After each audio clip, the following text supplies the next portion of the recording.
क्या हुआ, मैथ्स को देख के डर लग रहा है? इस वीडियो को देखने के बाद मैथ्स का डर आपके दिल और दिमाग से पूरी तरीके से हट जाने वाला है। मैं तो कहता हूँ 5वीं क्लास के स्टूडेंट हो या 6वीं क्लास के स्टूडेंट हो या 7वीं क्लास के स्टूडेंट हो, उसको बैठा लो और वो भी लास्ट लास्ट में कहेंगे सर मैथ्स कितना ज़्यादा आसान होता है। तो चलिए स्टार्ट करते हैं। ये जो मैथ्स है क्लास 8 का है, क्लास 8 का सबसे पहला चैप्टर परिमेय संख्या, सबसे पहला चैप्टर है परिमेय संख्या। इसकी एक्सरसाइज 1.1 यानी प्रश्नावली 1.1 का पूरा रद्दी रद्दी कर देंगे, यानी धजिया उड़ा देंगे। लेकिन इसे एक्सरसाइज को खुद से बना सके इसलिए इससे पहले हम लोग इंट्रोडक्शन को क्लियर करेंगे, यानी इसका परिचय देखेंगे। और जब परिचय देख लेंगे तो एक्सरसाइज आप खुद से खुद बना सकते हैं। तो चलिए स्टार्ट करते हैं। देखिए इसमें सबसे पहले हम लोग देखेंगे अंक। अंक किसे कहते हैं, पहले आप देख लीजिए क्या क्या आप पढ़ने वाले हैं। ये पढ़ लेने के बाद अंक से हो गया, संख्या हो गया, फिर से परिमेय संख्या, वास्तविक से, वो सब पढ़ लेने के बाद कुछ गुणधर्म के बारे में पढ़ेंगे। ये संवृत्त हो गया, कर्मीय नियम हो गया, ऐसे बहुत सारे जो है नियम, कम से कम कुल मिला के 7 या 8 गो नियम है। जब सभी नियम हम लोग क्लियर कर लेंगे तो लास्ट में हम लोग क्या करेंगे, इसके एक्सरसाइज को क्लियर करेंगे। लेकिन इससे पहले उदाहरण भी क्लियर करेंगे।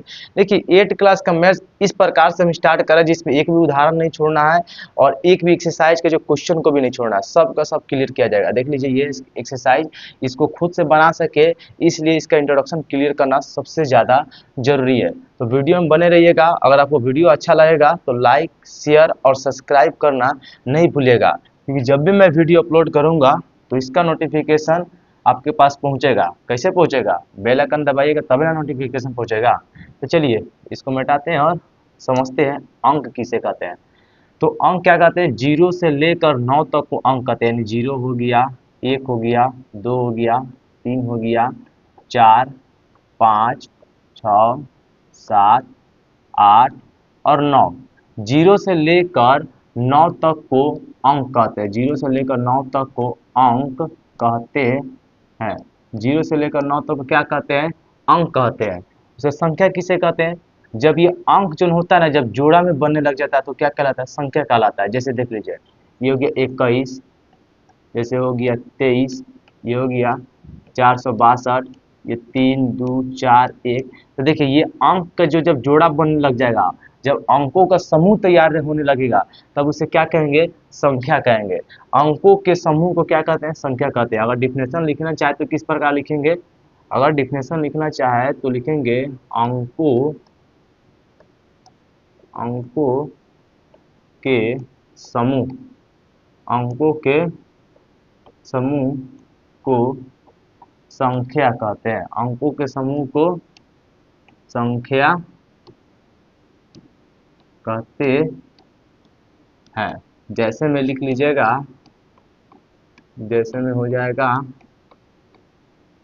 22, 91, 1001, कुछ भी आप ले लीजिए, वो सभी क्या कहलाएगा, संख्या ही कहलाएगा।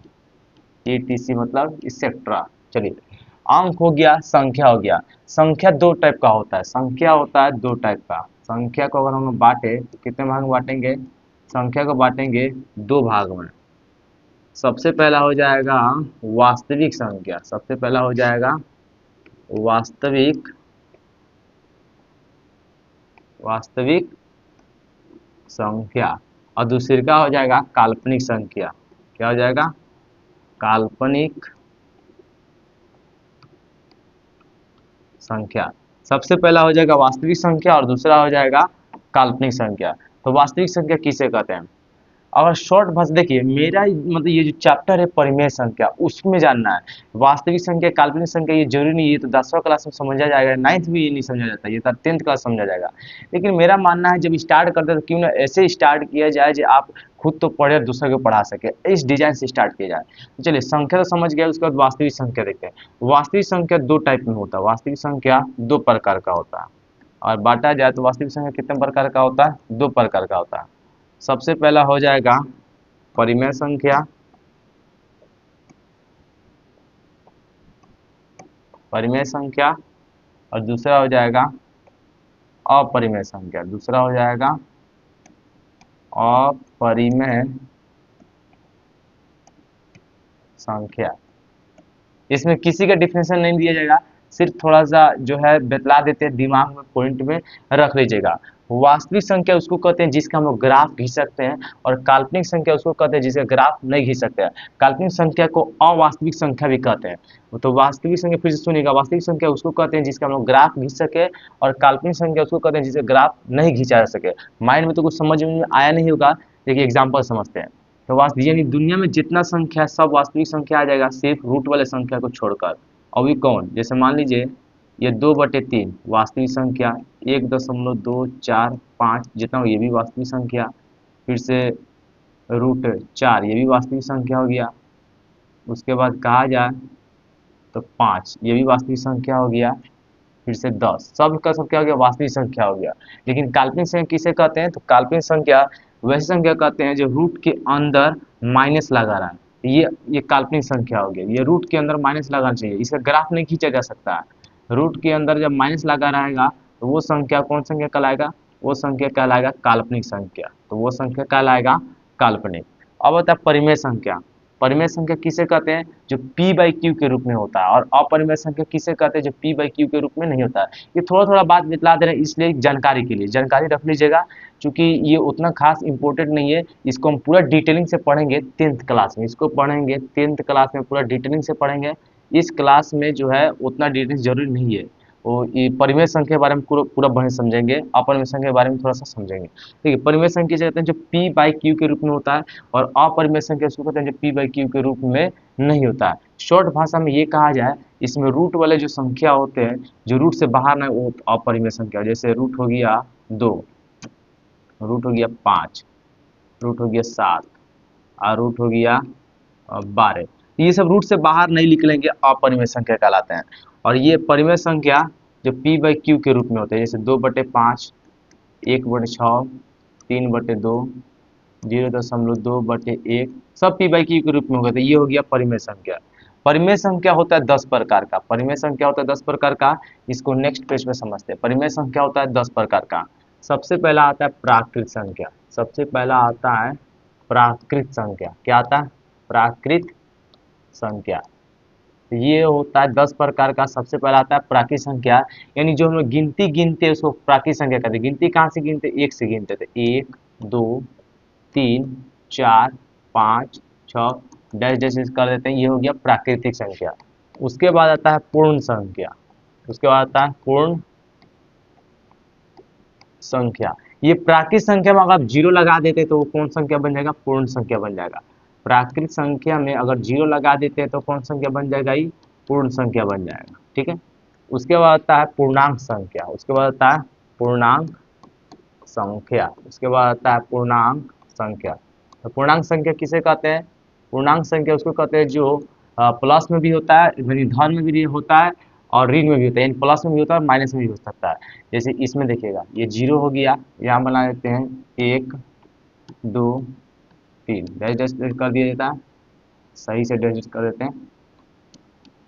ठीक है, यहाँ ही बना देते हैं 1 2 3 और डैश डैश बनाते हैं। ये हो गया माइनस में, कोमा लगा देते हैं, और ये हो जा रहा है प्लस में। यानी पूर्णांक संख्या उसको कहते हैं जो धन में भी होते हैं, ऋण में भी होते हैं, प्लस में भी होते हैं, माइनस में भी होते हैं। ठीक है, तो वो हो गया पूर्णांक संख्या। और पूर्णांक के बाद प्राकृत हो गया, पूर्ण हो गया, पूर्णांक हो गया, इसके बाद आता है सम संख्या। क्या हो गया, सम संख्या। तो सम संख्या उसको कहते हैं जो 2 से भाग लग जाए। तो 2 से भाग लग जाएगा, देखिए 2 2 से भाग लगेगा, 4 लग जाएगा, 6 लग जाएगा, 8 लग जाएगा, 10, ऐसे करके बहुत सारा संख्या जो 2 से भाग लग जाएगा, तो सभी के सभी कौन संख्या होगा, सम संख्या होगा। उसके बाद आता है विषम संख्या। उसके बाद आता है विषम संख्या। तो विषम संख्या उसको कहते हैं जो 2 से भाग नहीं लगे। जैसे 1 देखिए 2 से भाग लगेगा नहीं, एक पूरी तरीका से भाग लग जाए तब उसको सम कहते हैं। जो पूरी तरीके से भाग ना है, पूरा तरीके से भाग ना है, तो उसको क्या कहते हैं, विषम कहते हैं। किस चीज़, वैसी संख्या जो 2 से पूरी तरीका से भाग लगे उसे सम संख्या कहते हैं, और वैसी संख्या जो 2 से पूरी तरीके से भाग ना लगे उसे क्या कहते हैं, विषम संख्या कहते हैं। तो विषम संख्या में जैसे हो गया 1 हो गया, उसके बाद हो गया 3 5, उसके 7 9, 9 के बाद 11, ऐसे कर कर के 13 इत्यादि अनंत तक जाएंगे। विषम संख्या के बाद हो गया भाज्य संख्या। क्या हो गया, भाज्य संख्या।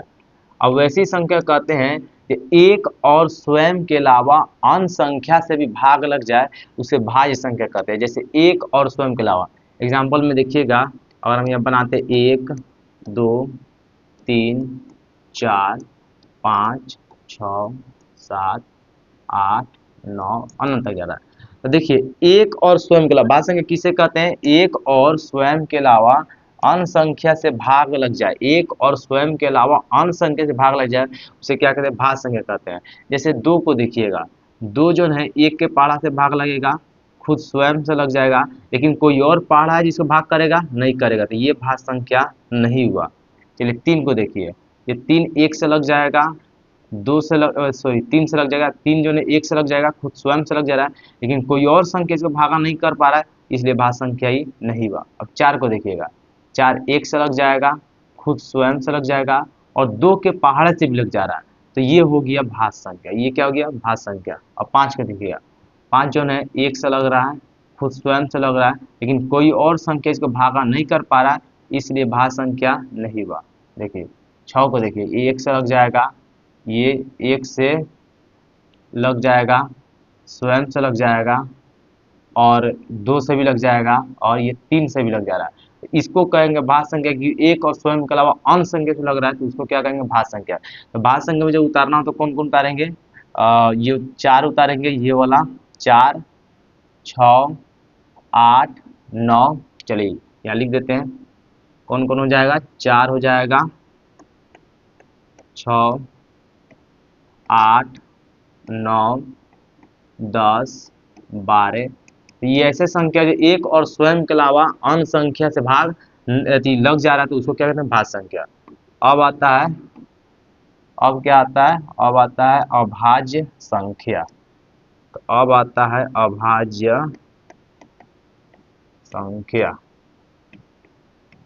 अभाज्य संख्या, अभाज्य संख्या किसे कहते हैं? वैसी संख्या कहते हैं जो एक और स्वयं के अलावा किसी और संख्या से भाग ना लगे।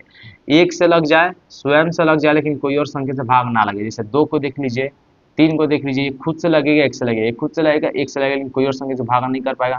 जैसे 5 को देख लीजिए, 7 को देख लीजिए, उसके बाद 8 हो गया, 9 10 11 को देख लीजिए, 13 को देख लीजिए। ये खुद से लगेगा और स्वयं से लगेगा, मतलब खुद से लगेगा और एक से लगेगा, यानी एक से खुद से लगेगा और एक से लगेगा, बाकी और कोई से संख्या से भागा नहीं कर पाएगा, इसलिए क्या संख्या कहलाएगा? अभाज्य संख्या कहलाएगा। क्या कहलाएगा? अभाज्य संख्या। उसके बाद कहलाता है सअभाज्य संख्या। क्या आता है? सअभाज्य, सअभाज्य संख्या। अब सअभाज्य किसे कहते हैं? उसको कहते हैं जिसका एचसीएफ क्या होता है? 1 होता है। जैसे 2 और 7 के एचसीएफ निकाल के देख लीजिएगा, 1 आएगा। 3 और 4 के एचसीएफ निकाल के देख लीजिए, 1 आएगा। 5 और 7 के एचसीएफ निकाल के देख लीजिए, 1 आएगा। 12 और 7 का एचसीएफ निकाल के देख लीजिएगा, 1 ही आएगा। तो ये सब संख्या क्या कहलाते हैं? सअभाज्य संख्या कहलाते हैं। इसमें शांत तथा अशांत, ये सब इस क्लास लाइक जरूरत नहीं है, वो हम 10th क्लास में पढ़ेंगे। फिलहाल इतना आप याद रखिएगा, फिलहाल आप इसका यहाँ से लेकर इतना याद रखिएगा। सबसे पहले प्राकृत संख्या जो 1 से स्टार्ट होता है, 1 2 3 4 5 6 और ये गिनती अनंत तक जाता है। पूर्ण संख्या जो 0 से स्टार्ट होता है, 0 1 2 3 4 और ये अनंत तक जाता है। पूर्णांक संख्या, इसी संख्या में प्लस लगा दीजिए, माइनस लगा लीजिए, वो पूर्णांक हो गया। उसके बाद है सम संख्या, जो 2 के पहाड़े से पूरा तरीका से कट जाता है वो सम संख्या। विषम संख्या, जो 2 के पहाड़ा से पूरी तरीके से ना कटे वो विषम संख्या। उसके बाद भाज्य संख्या, यानी 1 से भाज्य संख्या कहते हैं जो 1 से कटेगा, स्वयं से कटेगा, कोई और भी इसको काट देगा तो वो हो गया भाज्य संख्या। और अभाज्य संख्या ठीक इसका उल्टा हो गया, 1 से कटेगा, स्वयं से कटेगा, लेकिन कोई और संख्या से ये काट नहीं होगा, इसलिए हो गया अभाज्य संख्या। और सअभाज्य संख्या जिसका एचसीएफ क्या होता है? 1 होता है। एचसीएफ 2 संख्या के बीच निकलता है, इसलिए 2 का किसका जोड़ा बनाया, कोष्टक में कर दिया। तो ये सब संख्या हो गया, इंपॉर्टेंट था, ठीक है, ये सब जान लीजिएगा। चलिए नेक्स्ट देखते हैं। अब नेक्स्ट है गुणधर्म। गुणधर्म बहुत ज्यादा इंपॉर्टेंट है, मतलब इतना ज्यादा MVVI है, मोस्ट इंपॉर्टेंट है, VVI। चलिए एम और एक का हो गया, हाँ, MVVI most very very important है। इतना ज़्यादा इंपॉर्टेंट है ये गुणधर्म, इतना ज़्यादा इंपॉर्टेंट है क्योंकि ये 8वां क्लास से छोड़िए 9वां में भी बहुत खतरनाक है, 10वां में भी आता है, 11th में भी आता है, 12th में भी आता है। तो इसका जानना सबसे ज़्यादा जरूरी है गुणधर्म के बारे में। गुणधर्म बहुत ज़्यादा इंपॉर्टेंट है, ठीक है, याद रखिएगा। एक एक करके विचार करेंगे इसमें। संवृत नियम, देखिए इसका एक और नाम है, संवृत नियम बोलते हैं या संवरक नियम कहते हैं, संवरक, इसे संवृत नियम कहते हैं या संवरक नियम भी कहते हैं। ठीक है, ये 8वीं क्लास के आपका मैथ्स की जो किताब उसमें सिर्फ संवृत दिया है, लेकिन और आगे चले किताब में इसमें संवरक नियम इसका नाम होता है। तो संवृत नियम क्या है? संवृत नियम पूरा सिंपल है, 2 गो और 1 हो गया, 2 गो 1 गो जोड़ देंगे 3 हो गया, 6 में से 5 घटे 1 हो गया, जैसे 2/3 हो गया और 4/3 हो गया। तो बाटा का जोड़ निकाल लीजिएगा, 6 बटे क्या आ गया 3 हो गया। सिंपल है। अगर घाटा में हो गया तो 6/5 हो गया और 5 बटे क्या हो गया 5 हो गया। तो बाटा घटाव निकाल देंगे तो 1 बटे कितना हो जाएगा 5 हो जाएगा। तो सीधा सिंपल है, ये दिया रहेगा यहाँ पे, कैलकुलेट करके यहाँ बना दीजिए तो वो संवृत नियम हो गया। कौन सा नियम हो जाएगा? संवृत नियम। अब आता है क्रम विनिमय नियम। क्रम विनिमय नाम से पकड़ना होगा, क्रम विनिमय मतलब क्रम बदला जा रहा है, क्रम बदला, जैसे 2 जोड़ 1 है तो 1 जोड़ 2 हो गया, 3 गुने 5 तो 5 गुने 3, जैसे देखिएगा 6 गुने 7 तो 7 गुने कितना हो गया 6, 9 जोड़ 1 तो 1 जोड़ क्या हो जाएगा 9, जैसे 2/8 जोड़ 5/3 तो 5/3 जोड़ 2/8।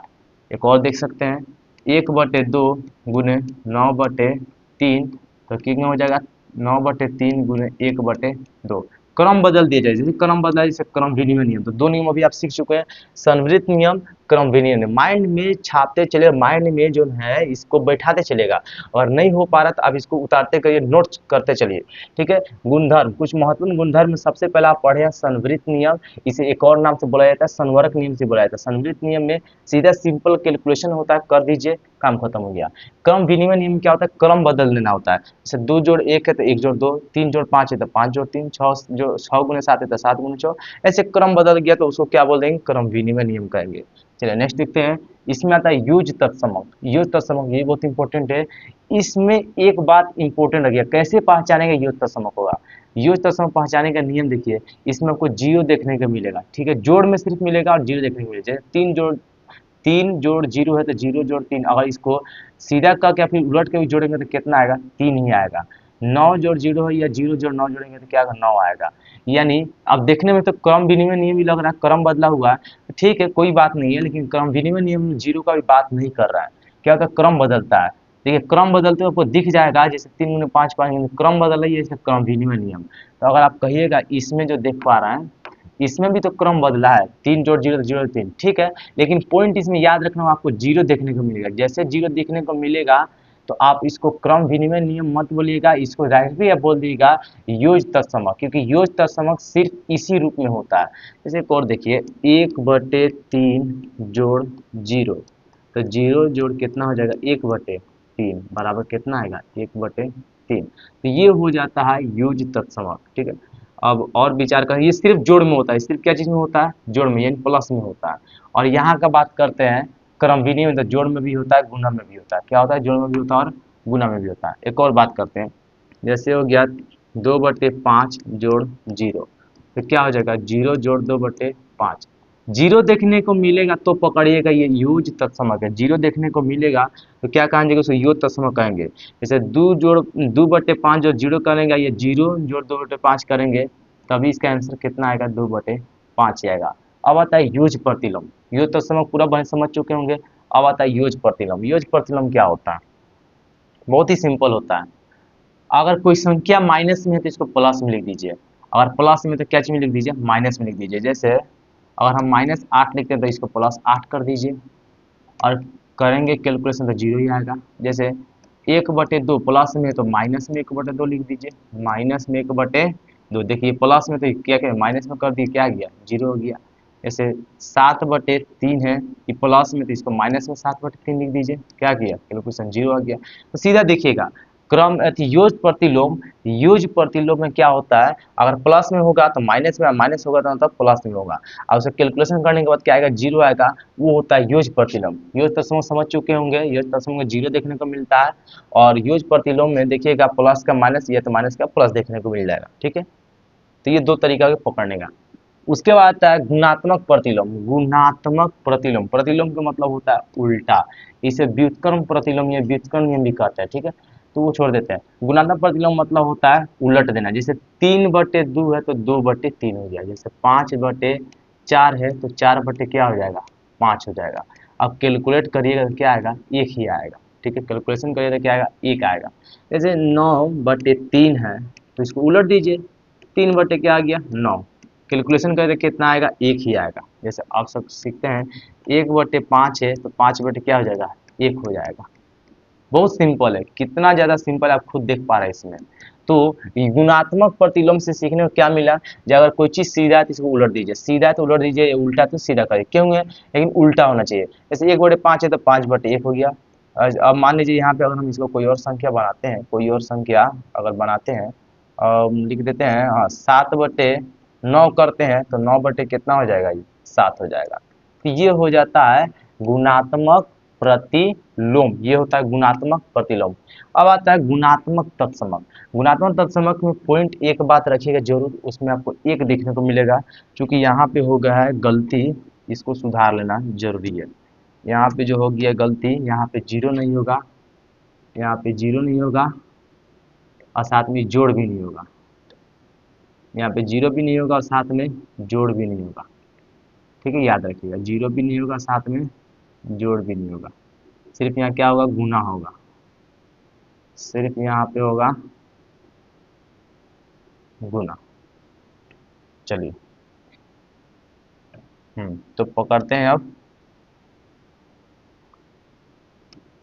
हम्म तो गुणात्मक तत्समक में एक आपको देखने को मिलेगा। जब एक देखने को मिलेगा तो सीधा पकड़िए, गुणात्मक तत्समक के साथ में गुना भी देखिए। जैसे 9 × 1 हो गया, 1 गुने क्या हो गया 9, कैलकुलेशन करके देखिएगा 9 ही आएगा। जैसे 2/3 × 1 करेंगे या 1 गुने 2/3 भी करेंगे तो कितना आएगा, 2/3 ही आएगा। और ये होता है गुणात्मक तत्समक।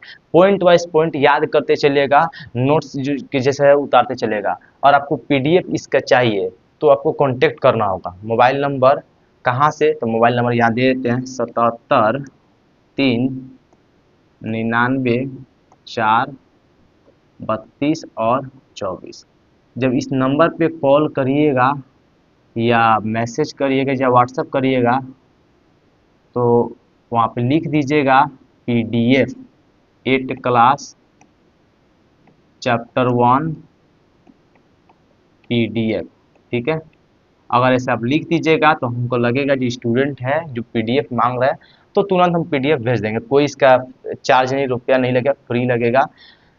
तो आप बेझिझक होकर आप कॉल कर सकते हैं या तो आप व्हाट्सएप कर सकते हैं। इस नंबर पे आपको पीडीएफ हम प्रोवाइड करा देंगे, पीडीएफ इसका दे देंगे। ठीक है, आप डायरेक्टली निकाल सकते हैं। जैसे आप देखिए, ये तो बाद में देखते रहेंगे, क्लास है जरूरी करना। अब देखिए, इसको करते हैं 9/7 गुने 1, या 1 गुने 9/7 करिए, या 1/9 गुने 7 करिए, क्या आएगा 9/7 ही आएगा। आपको गुना देखने को मिलेगा इसमें और एक देखने को मिलेगा, गुना देखने को मिलेगा और एक देखने को मिलेगा, सीधा पकड़ लीजिएगा ये गुणात्मक तत्समय के। चलिए अगले का नियम देखते हैं। तो अगले का नियम है वितरण। इसको कौन सा नियम कहते हैं, वितरण नियम कहते हैं। बहुत ही सिंपल है। देखिए 3 का लेयर बनाइए, 2 जोड़ बोले 4 जोड़ 7 जोड़ 8, 4 जोड़ 7 जोड़ 8, चीजुआ जो है सेम का सेम, फिर से यहाँ पे 4 जोड़ 7 जोड़ 8 वापस ऐसे लिख देंगे, और कोष्टक में इसको घेर देना और शुरुआती लोग घेर देना है। और ये हम कर देंगे कौन सा नियम, वितरण नियम है, वितरित कर दे रहा है। सॉरी गलती पढ़ा दिए का, बिल्कुल गलती पढ़ा दी है, सॉरी सॉरी सॉरी, ऐसे नहीं होगा वितरण नियम, ऐसे नहीं होगा। वितरण नियम का मतलब होता है वितरित करना होता है, वितरण नियम का मतलब होता है वितरित करना। जैसे 2 गुने 9 - 3 है तो वितरित करते हैं, 9 का ले लेंगे एक बार, पहले 2 का ले लेंगे किसके साथ, एक 2 का ले लेंगे 9 के साथ, 2 का गुना ले लेंगे 9 के साथ, और फिर से बीच में माइनस है तो माइनस लगा देंगे, फिर 2 का गुना ले लेंगे किसके साथ, 3 के साथ। तो इसको हम लोग कहेंगे वितरण नियम। जैसे एक और देखिएगा, 5 गुने 4 जोड़ 8 है, तो 5 का गुना 4 से ले लीजिए, और बीच में जोड़ है तो जोड़ लगा दीजिए, और 5 का गुना फिर किसके साथ लगा लीजिए, 8 के साथ आया, 5 का गुना ले लीजिए 8 के साथ। और ऐसे देखने को मिल जाएगा तो सीधा कहिएगा कौन सा नियम है, वितरण नियम है। समझ नहीं तो एक और समझते हैं। 8 गुने 10 - 2 कर लेते हैं, तो हो गया। 8 का एक बार ले लेते हैं किसके साथ, 10 के साथ, और बीच में माइनस है तो माइनस लगा देंगे, फिर 8 का ले लेंगे किसके साथ, 2 के साथ। और इसको हम लोग कहेंगे वितरण नियम, यानी वितरित कर रहा, बांट रहा। अब आता है सहचर्यता। सहचर्यता बोले या सहचरिता बोले, सहचर्यता बोले या सहचरिता बोले, ये नियम बहुत ही मस्त है। इसमें समझिए, ये जो जस्ट पहले जो शुरुआती में जो पढ़ा है वो यही था, ठीक है। तो सहचर्यता बोलिए या सहचरिता बोलिए, इसमें 3 लेयर होगा सेम टू सेम, 9 जोड़ 7 जोड़ 8, 9 जोड़ 7 जोड़ 8 हो गया। फिर से वापस लिख देंगे 9 जोड़ 7 जोड़ 8 लिख देंगे, और इसमें कोष्टक इसको घेर देंगे और शुरुआती वाला घेर देंगे, और काम खत्म हो गया। ये हो गया सहचरिता नियम, ठीक है।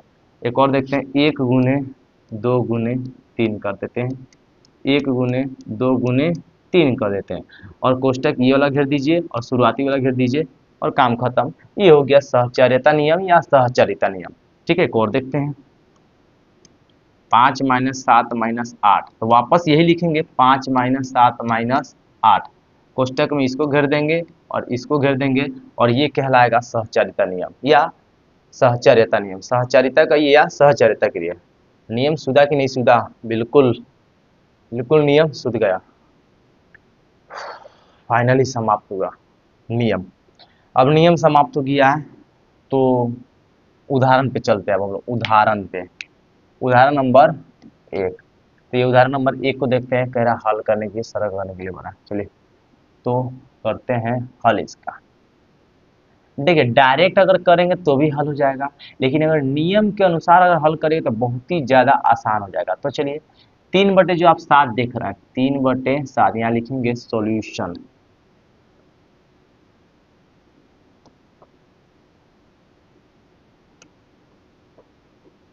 ठीक है, सॉल्यूशन देखते हैं। 3/, जो आप 7 देख पा रहे हैं इसका, 3/7, ये देखिए नीचे वाला 7 और 21, इस दोनों का एलसीएम बहुत आसान है। फिर 11 का और 22 का एलसीएम देखिए कितना आसान है। तो इस दोनों का एलसीएम आसान है, इस दोनों का एलसीएम निकल जा रहा है, इस दोनों का एलसीएम निकल जा रहा है। लेकिन देखेंगे 7 11 का एलसीएम निकलेगा नहीं, क्या 11 21 का एलसीएम निकलेगा नहीं, क्या 21 22 का निकलेगा एलसीएम नहीं, बिल्कुल नहीं निकलेगा। तो जिसका जिसके साथ एलसीएम निकल रहा है उसको ले लेते हैं। 7 और 21 के एलसीएम निकल जा रहा है, इसलिए 3/7 गुने, सॉरी गुने नहीं होगा, जोड़ होगा, जोड़ -8/21, कोष्टक में घेर दें। 3/7 और जोड़ -8/21 ले लिए, और इसको एक महिला कोष्टक में ऐसे घेर देते हैं। कुछ दिक्कत? बिल्कुल दिक्कत नहीं, ठीक है। तो इसको ले लिए हम लोग और इसको ले लिए, अब बच गया ये दोनों। ये दोनों का एलसीएम भी नीचे वाला निकल जा रहा है, तो -6/11 कोष्टक में घेर दें, इससे पहले जोड़ लिख देते हैं, ठीक है। उसके बाद 5/, जोड़ 5/ कितना लिखा, 22, और ज़्यादा कुछ नहीं करना, ऐसे कोष्टक को घेर देना।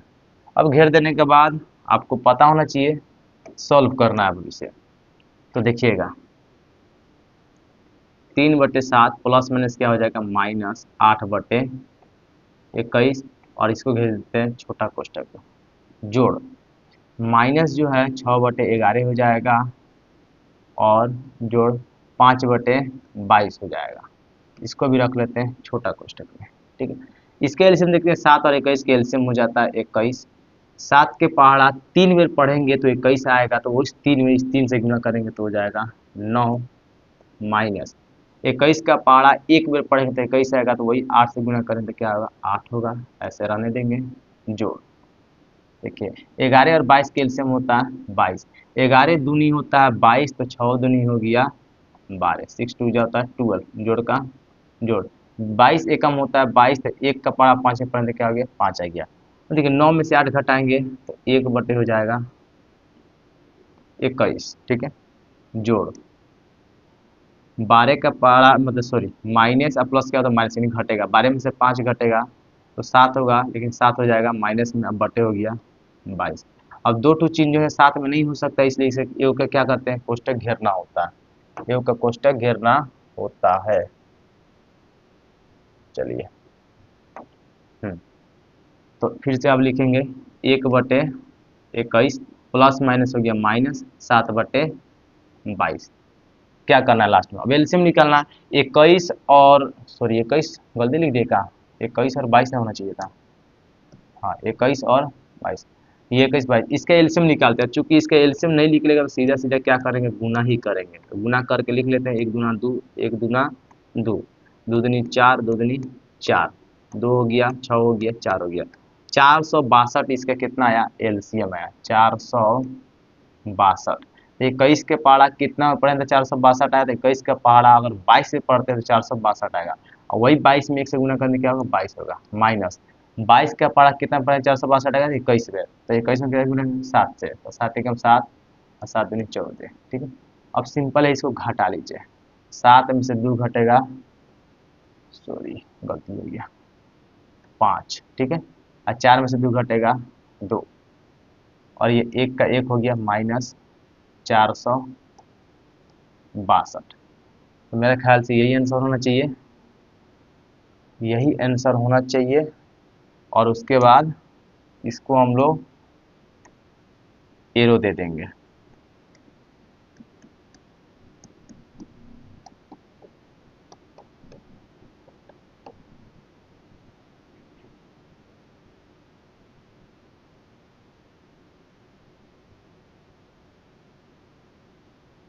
हम्म,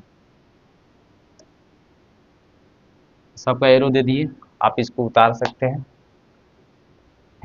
तो चलिए उदाहरण नंबर 1 समाप्त हो गया, तो उदाहरण नंबर अब 2 देखते हैं। उदाहरण नंबर 2, तो उदाहरण नंबर 2 में भी कह रहा है ज्ञात करने के लिए, तो इसको भी अगर हम नियम लगा ज्ञात करें तो बहुत जल्दी ज्ञात हो जाएगा। तो चलिए करते हैं सॉल्व।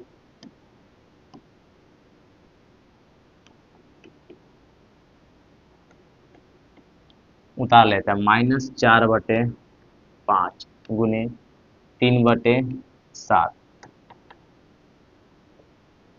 3/7 गुने हो गया 15/16, और गुने हो जाएगा -14/9। चलिए देखिए सबको सब उतार दिए,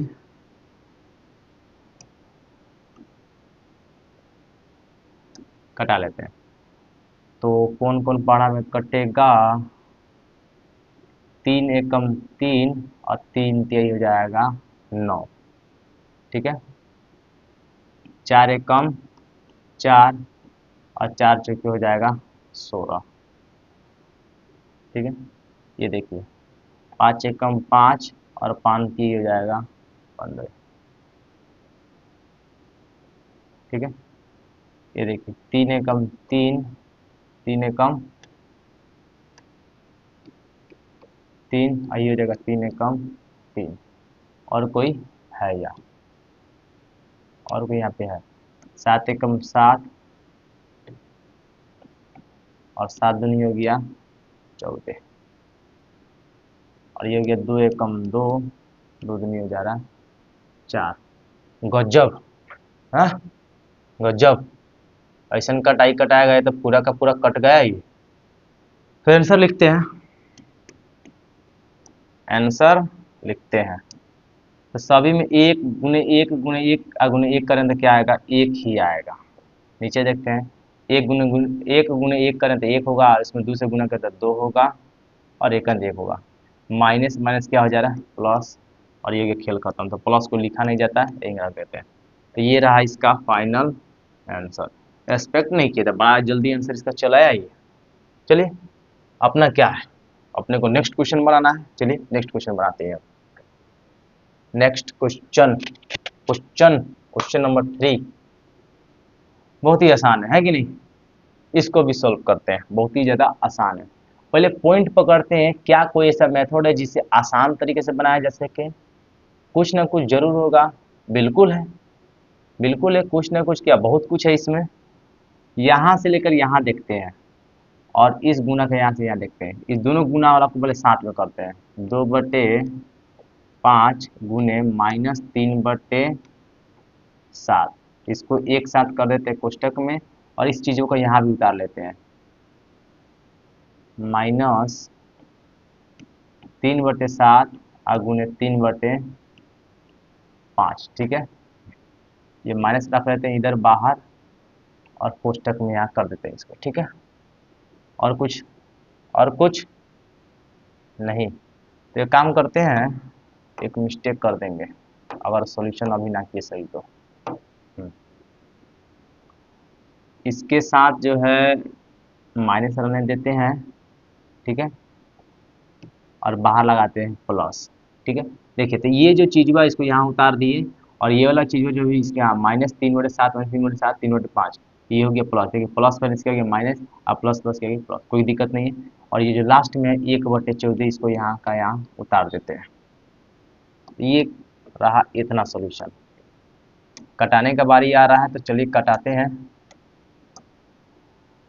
तो इसमें गजब कोई नहीं कटने वाला, तो गुना करते हैं, 2 तिहाई 6। नहीं नहीं नहीं नहीं, गुना नहीं करेंगे, दोनों में कुछ ना कुछ तो बात है जो हम देखे थे और क्वेश्चन करें। हाँ, दोनों में जो है आप देख सकते हैं कुछ ना कुछ सेम संख्या मिलेगा आपको। और दोनों में देखिए 3/7 3/7 -3/7 -3/7 दोनों में सेम दिख रहा है, इसलिए दोनों में से -3/7 को बाहर निकालते हैं। -3/7 को जब बाहर निकालेंगे, दोनों में से -3/7 को जब बाहर निकालें तो यहाँ बच जाएगा 2/5, और यहाँ बच जाएगा जोड़ 3/5। बोलिए कोई दिक्कत? बिल्कुल कोई दिक्कत नहीं। तो ये इसमें से जब 3/7 बाहर निकाल दिए तो यहाँ 2/5 बच गया, और इसमें से जब ये 3/7 बाहर निकाल दिए तो यहाँ कितना बच जाएगा? 3/5 बच गया, कोई दिक्कत नहीं। और लास्ट में माइनस जो है 1/14। देखिए जितना सोचे थे उससे ज़्यादा आसान है। -3/7 इसका बाटा का जोड़ निकालेंगे, 5 हो गया इसका एलसीएम, इसका हो जाएगा एलसीएम 5, और ये हो गया 2 और जोड़ हो जाएगा 3 और -1/14, ठीक है। -3/7 और 3 2 हो गया 5, यानी 5/5 -1/14। तो पहले तो गुना बनेगा, आपको पता है, और कटने वाला भी है तो कटा दिए जाए। 5 से 5 खत्म। अब जब 5 से 5 खत्म हो गया है तो देख लेते हैं, एक बच गया यहाँ पर, तो 3 एकम हो जाएगा 3 और 7 एकम हो जाएगा 7, माइनस में है और -1/14 हो गया 14। इसका बाटा घटाव जोड़ एक साथ निकालते हैं, इसका एलसीएम हो जाएगा 14। 7 के पढ़ा 2 बार पढ़ें तो 14 आएगा, तो 2 3 हो जाएगा 6 माइनस में। और 14 का पढ़ा 14 बार पढ़ेंगे, 14 का पढ़ा मतलब 1 बार पढ़ेंगे तो 14 आएगा, तो 1 एकम हो जा रहा है 1। तो माइनस में से होता है प्लस, यानी 6 को 1 हो गया 7, 7/14 माइनस में। और कटबो करेगा तो कटा दिया जाएगा, 7 एकम 7 7 दूनी 14, यानी लास्ट का फाइनल आंसर एक बार में लिखेंगे, एक बार में आंसर लिखेंगे -1/2। ये हो गया करेक्ट आंसर। कुछ ज़्यादा ही पेज को बढ़ा दीजिए, छोटा कर दिया जाता है, कहे कि नन्हे मुन्ने जो बच्चे जो है वो उतारना चाहते होंगे और मने मन सोच रहे हैं सर आप कहाँ नीचे लेके चल रहे हैं। चलिए कर दिए, अब इसको आप उतार सकते हैं, और एरो को भी लगा लेते हैं, एरो जरूरी है। मैथ का कैलकुलेशन और एरो ना लगे तो गलती लगेगा।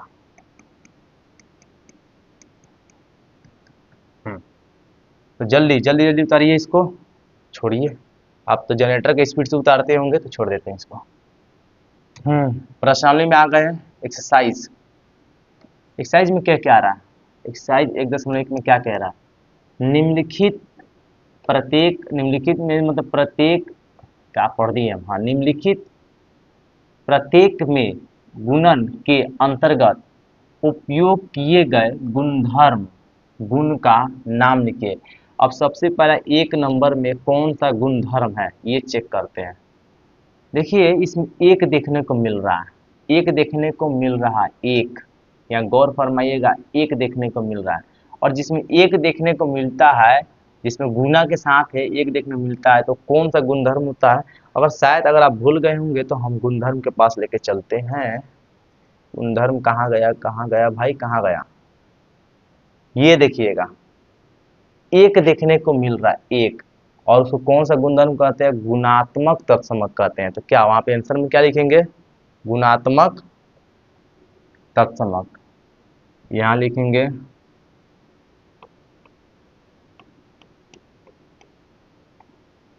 गुणात्मक तत्समक। चलिए 1 नंबर हो चुका, अब 2 नंबर देखते हैं। 2 नंबर में देखिएगा 13/17 गुने 2/7 गुना में है, और इसी चीज को अगर देखिएगा उलट दिया है -2/7 और गुने -13/17। देखिए ये सीधा है, इसको या उलट के ले दिया है, सीधा उलट के दे दिया गया है। तो अब बोलिए कौन सा गुणधर्म है, सीधा है और उलट के दे दिया गया है। और आप भूल गए होंगे तो हम गुणधर्म के पास लेके चलते हैं। ये गुणधर्म है, देखिए सीधा है 2 जोड़े 1 है तो 1 जोड़ 2, 3 गुने 5 है तो 5 गुने 3, 6 गुने 7 है तो 7 गुने 6। देखिए 2/8 जोड़ 5/3 है, 5/3 जोड़ 2/8, 1/2 गुने 9/3 तो 9/3 गुने 1/2। यानी कौन सा गुणधर्म है, क्रम विनिमयता, क्रम विनिमयता। तो लिखिए क्या, सीधा सीधा क्रम विनिमय नियम लिखते हैं, क्रम विनिमय नियम, क्रम विनिमयता। चलिए क्रम विनिमयता नियम क्या लिखें, क्रम विनिमयता। लेकिन एक बात जानना जरूरी है, ये क्रम विनिमयता क्या चीज का है, गुना का है। तो यहाँ पे लिख देंगे गुना का क्रम विनिमयता, क्या लिखेंगे, गुना का, लग रहा है काम गड़बड़ा जाएगा ना, इसी में एडजस्ट कर देते हैं, लिखते हैं गुना का क्रम विनिमयता, गुना का क्रम विनिमयता, गुना का क्रम विनिमयता। तो चलिए अब 3 नंबर कौन सा गुणधर्म है, अगर आप देखेंगे तो 19/29 है, इसी का देखिए उलट दिया 29/19, 19/29, 29/19 उलट दिया गया, उलट दिया गया। तो चेक करिए, गुणधर्म तो पढ़े आप, तो कौन से गुणधर्म है, कौन से गुणधर्म है, ये देखिए 3/2, 2/3, 5/4, 4/5, 9/3, 3/9, 1/5, 5/1। घटाने में कितना आ रहा है, 1 आ रहा है। कौन सा गुणधर्म है, गुणात्मक प्रतिलोम है। क्या है ये, गुणात्मक प्रतिलोम। क्या लिखे यहाँ पर, गुणात्मक प्रतिलोम,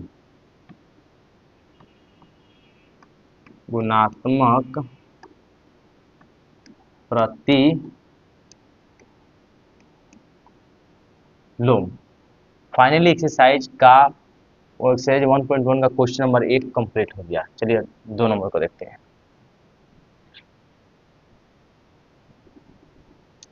2 नंबर में क्या कह रहा, बताइए, बताइए कौन से गुणधर्म यानी गुण की सहायता से आप 1/3 गुने, यहाँ लिख लेते हैं पहले, 1/3 गुने 6 गुने 4/3, और वो लिख देते हैं 1/3 गुने 6 गुने 4/3 के रूप में अभिलिखित है। तो ये को की जगह यहाँ क्या कर देते हैं, बराबर कर देते हैं, को की जगह कर देते हैं बराबर।